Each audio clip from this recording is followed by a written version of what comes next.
السلام علیکم ورحمۃ اللہ وبرکاتہ۔ اصول حدیث ایک بہت بنیادی فن ہے۔ اصول حدیث کی مختصر کتابوں میں جو سب سے اہم کتاب ہے، اللہ اکبر، وہ حافظ دنیا امام ابن حجر اسقلانی رحمہ اللہ کی نزہۃ النظر فی توضیح نخبۃ الفکر ہے۔ یہ جو میرے ہاتھ میں کتاب ہے، یہ الحمدللہ پاکستان کے نصاب میں، یونیورسٹیوں کے نصاب میں یہ داخل ہے کتاب۔ ہم نے بھی پڑھی، تمام شیوخ علماء پڑھاتے ہیں مدرسوں میں۔ ایک عرصہ سے مجھے پریشانی تھی کہ نزہۃ النظر کا جو نسخہ پاکستان کے مدارس میں ہے وہ پڑھنا بھی مشکل ہے۔ وہ پرانے انداز میں، پرانی کتابت اور کمزور سا، یعنی لکھائی بھی نہیں پڑھی جاتی، اور بداسا انداز پرانے دور کا وہی عام ہے۔ اب جدید دور ہے، جدید ٹیکنالوجی کا دور ہے، جدید کتابوں کی نشر و اشاعت کا دور ہے۔ تو پھر میں نظم کیا، اللہ مجھے توفیق دے، میں اصول حدیث کی یہ معتبر ترین کتاب، مختصر کتاب جو ہمارے مدارس میں پڑھائی جاتی ہے، نزہۃ النظر، اس کو میں شائع کروں گا۔ تو پھر جب عزم مصمم کر لیا، پھر اس کے نسخہ کی باری ہے کہ کس نسخہ کو شائع کیا جائے۔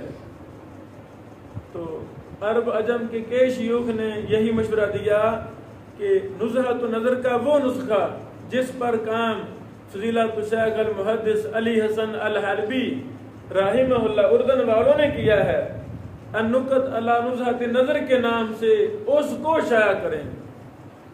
اس میں خاصیت کیا ہے کہ چونکہ اس کی تحقیق کرنے والا کوئی عام بندہ نہیں ہے، یہ محدث ہے، محقق، اور بہت بڑا معتبر نام ہے علی حسن الحلبی صاحب کا۔ 500-600 کتابوں کے مصنف اور محقق ہیں، بیچارے کورونا میں فوت ہو گئے، اللہ شیخ کو جنت الفردوس عطا فرمائے۔ اور شیخ حلبی رحمہ اللہ شیخ البانی رحمہ اللہ کے کبار تلامذہ میں سے ہیں، کبار شاگردوں میں سے ہیں۔ تو شیخ حلبی صاحب رحمہ اللہ نے اپنی اس النکت علی نزہۃ النظر میں اپنے استاد شیخ البانی رحمہ اللہ کی تعلیقات بھی جمع کر دی ہیں۔ ڈبل فائدہ ہو گیا نا۔ علی حسن صاحب کے پاس وہ قلمی نسخہ تھا شیخ البانی صاحب کی تعلیقات والا، جو نزہۃ النظر کے مطالعہ کے دوران وہ اپنی تعلیقات حاشیہ لکھتے رہتے تھے گاہے بگاہے۔ تو علی حسن الحلبی صاحب نے وہ تمام تعلیقات اور فوائد کو النکت علی نزہۃ النظر میں جمع کر دیا ہے۔ الحمدللہ اتنا اچھا کام ہو گیا۔ تو اللہ کی توفیق اور رحمت سے یہ بھی پچھلے مہینے ہم نے شائع کر دی، اور یہ بھی کتاب الحمدللہ کئی مدارس والوں نے منگوا لی ہے۔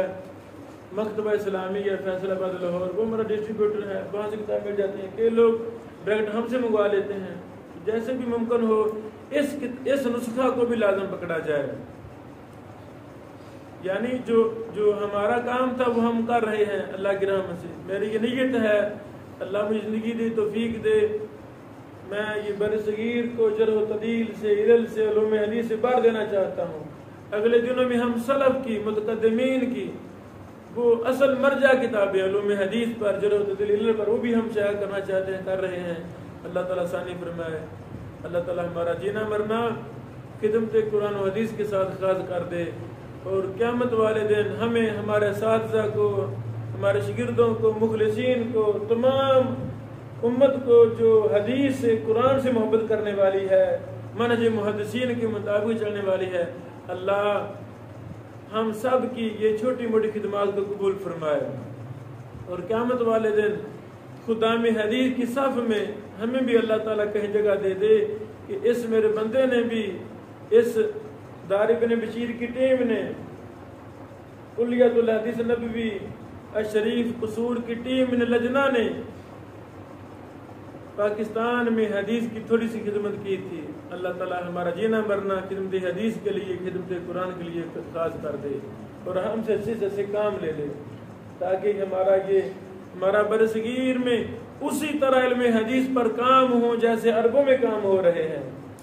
جیسے دمشق حدیث کا مرجع تھا، عرب حدیث کا علم حدیث کا مرجع ہے، پاکستان ویسے نہیں ہے، ہم بہت پیچھے ہیں، ہم بہت پیچھے ہیں۔ المحدث الفاصل آج تک نہیں چھپی، الکفایہ خطیب بغدادی صاحب کی آج تک نہیں چھپی۔ اس طرح یعنی اکثر نہیں 99% کتابیں تو چھپی نہیں ہے پاکستان سے۔ ہماری یہ نیت ہے، اللہ ہمیں زندگی دے، توفیق دے، ہم ان تمام کتابوں کو شائع کریں۔ جب کتاب شائع ہوتی ہے تو لوگ لیں گے، لیتے ہیں، ماحول ملتا ہے، سوچ و فکر بدل جاتی ہے انشاءاللہ العزیز۔ شیخ البانی صاحب کہلے ہی تھے نا، مسلسل محنت کی تو الحمدللہ اللہ نے کتنا ہم سے کام لیا۔ اللہ تعالیٰ ہم سے بھی ان جیسے اور ان سے بڑے اللہ تعالیٰ ہم سے کام لے۔ بارک اللہ فیکم۔